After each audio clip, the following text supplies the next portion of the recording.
तो हेलो नमस्कार दोस्तों, फिर से स्वागत है हमारे यूट्यूब चैनल में। तो आज का जो वीडियो है फिर से एक रियम्बर्समेंट क्लेम फॉर्म के बारे में है, जो कि केआर हेल्थ का है। आप देख ही सकते हैं यहाँ पे जिसके पास केआर हेल्थ का इंश्योरेंस है और रियम्बर्समेंट करना चाहते हैं तो कैसे करेंगे। मैंने पिछले वीडियो में एचडीएफसी को बताया था, उनसे पहले मैंने स्टार हेल्थ का रियम्बर्समेंट फॉर्म का फिलअप का वीडियो दिया था। तो ऑल वीडियोस डिस्क्रिप्शन में लिंक दे दिया है, चेक कर सकते हैं वैसे। तो बेसिकली ये जो फॉर्म है ये रियम्बर्समेंट के लिए पार्ट भी सबको पता ही है। पार्ट ए और पार्ट बी फॉर्म होता है दो। पार्ट ए आपका पार्ट होगा, मतलब इंस्टीट्यूट की तरफ से फिलअप किया जाएगा वो पार्ट। देख सकते हैं यहाँ पे पार्ट ए फॉर्म जो यहाँ पे पूरा डिटेल्स लिखा गया है, ये ऐसा फिलअप कर सकते हैं। यहाँ पे पॉलिसी नंबर डाल सकते हैं। अगर आपने ऑनलाइन अगर इंटीमेट किए है तो ऑनलाइन इंटीमेशन जो नंबर होता है वहाँ पे इंटीमेशन नंबर आपको डालना पड़ेगा, ठीक है।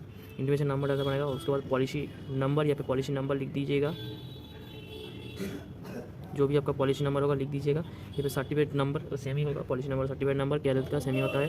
उसके बाद यहाँ पे टीपी आईडी का नंबर, जो क्लाइंट आईडी नंबर होगा, यहाँ पे क्लाइंट आईडी नंबर होगा आपके पास। आपके पॉलिसी पेपर में देखिएगा यहाँ पे क्लाइंट आईडी नंबर, जो क्लाइंट नंबर होता है क्लाइंट आईडी नंबर वो होगा। नेम, यहाँ पे ये जो है प्राइमरी इंस्टीट्यूट का ये पार्ट है, ये जो कॉलम है ये प्राइमरी इंस्टीट्यूट का कॉलम है। तो यहाँ पे आपको बेसिकली प्राइमरी इंस्टीट्यूट जो प्रोपोजर होता है पॉलिसी होल्डर, उसका नाम की फिलअप करना है यहाँ पे। अगर इसका नाम यहाँ पे मैं बेसिकली मैं नाम डाल देता हूँ,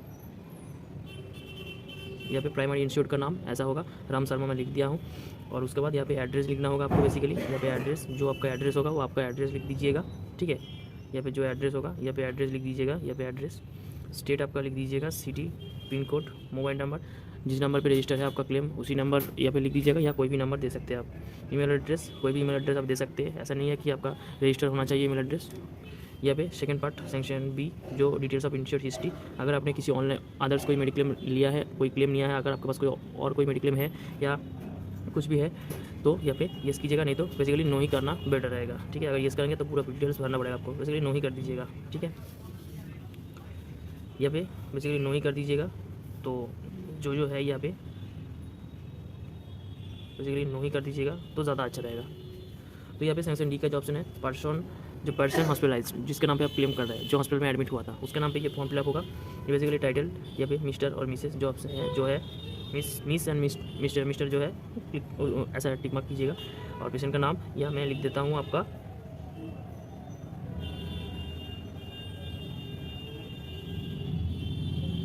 कोई भी नाम लिख देते हैं। और जेंडर मेल लिख देते हैं। एज आपको डालना होगा यहाँ पे,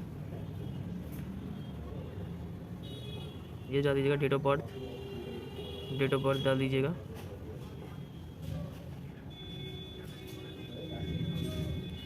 और यहाँ पे रिलेशन विद प्राइमरी इंस्टीट्यूट, कौन सा रिलेशन है। अगर चाइल्ड होंगे तो चाइल्ड, अगर पापा होंगे तो फादर, जो आपका रिलेशन होगा वो बेसिकली टिक मार्क करना होगा आपको। यहाँ पे ऑक्यूपाइड स्टूडेंट है, स्टूडेंट में यहाँ पे एड्रेस सेम लिख दीजिएगा। यहाँ पर जो एड्रेस है प्रोपोजर और ये सेम एड्रेस लिख दीजिएगा। उसका मोबाइल नंबर, ईमेल एड्रेस, अगर इसका मोबाइल नंबर नहीं है तो आपका मोबाइल नंबर डाल दीजिएगा इधर। ईमेल एड्रेस अगर है तो, नहीं तो छोड़ दीजिएगा यहाँ पे।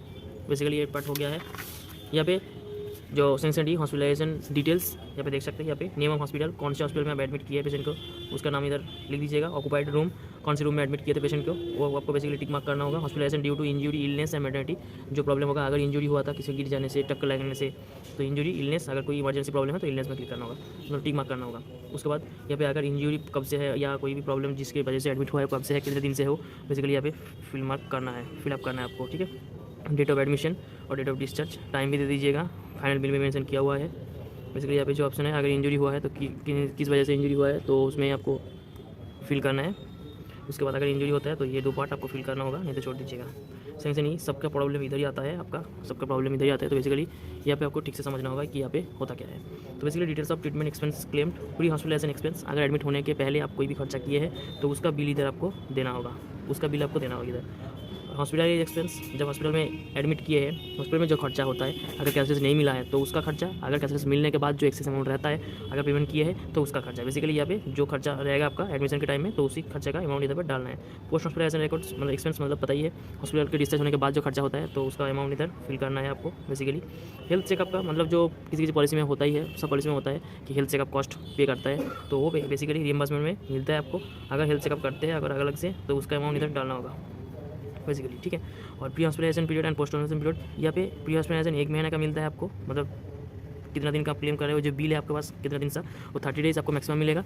और पोस्ट हॉस्पिटलाइजेशन आपको 60 डेज़ मिल जाएगा, ठीक है। बेसिकली यहाँ पे बेसिकली और कुछ फिल नहीं करना है, अभी छोड़ देना है, यहाँ पे नो कर देना है, इसको फिल नहीं करना है, छोड़ देना है बेसिकली। और डी सेक्शन में जो है आपका डॉक्यूमेंट्स पार्ट है, यहाँ पे कौन सा डॉक्यूमेंट्स आप दे रहे हैं। क्लेम फॉर्म, इंटीमेशन नहीं है, अगर इंटीमेशन किया तो पहले ही बता दिया था, अगर इंटीमेशन किया है ऑनलाइन के थ्रू तो क्लेम नंबर, और अगर नहीं है तो कुछ नहीं करना है आपको। अगर इंटीमेशन किया तो इंटीमेशन का जो कॉपी है वो आपको टिक मार्क करना है बेसिकली। और उसके बाद हॉस्पिटल मेन बिल, जो हॉस्पिटल मेन बिल है आपके पास जो मिला है आपको हॉस्पिटल के थ्रू, तो उसको आपको सबमिट करना है इधर, मतलब टिक मार्क करना है। उसके बाद हॉस्पिटल ब्रेकअप बिल आपको मिला ही होगा, और bill payment receipt, discharge summary मिला होगा, फार्मेसी बिल भी मिला होगा। अगर ओटी हुआ है तो theatre notes, OT theatre OT note नहीं तो छोड़ दीजिएगा, और ईसीजी आपको बेसिकली मिला होगा। उसके बाद डॉक्टर इन्वेस्टिगेशन सब पूरा मिला होगा, टिक मार्क कर दीजिएगा, ठीक है। और यहाँ पे बेसिकली आपको बिल का डिटेल्स देना होगा, bill, post notification, bill number, date, issue, hospital का नाम, ऐसा कुछ सब कुछ फिल करना होगा ध्यान से।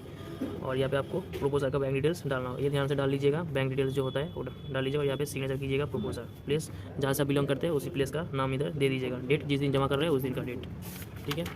उसके बाद पार्ट भी तो आपको पता ही है, जो पार्ट भी फॉर्म होता है, और एक ये पार्ट भी हॉस्पिटल के थ्रू फिलअप होगा, तो हॉस्पिटल लेके जाने के बाद वो हॉस्पिटल से फिलअप कर देगा, ठीक है। तो चलिए इस वीडियो में तो यही था आज। वीडियो पसंद है तो प्लीज़ लाइक से सब्सक्राइब कर दीजिएगा।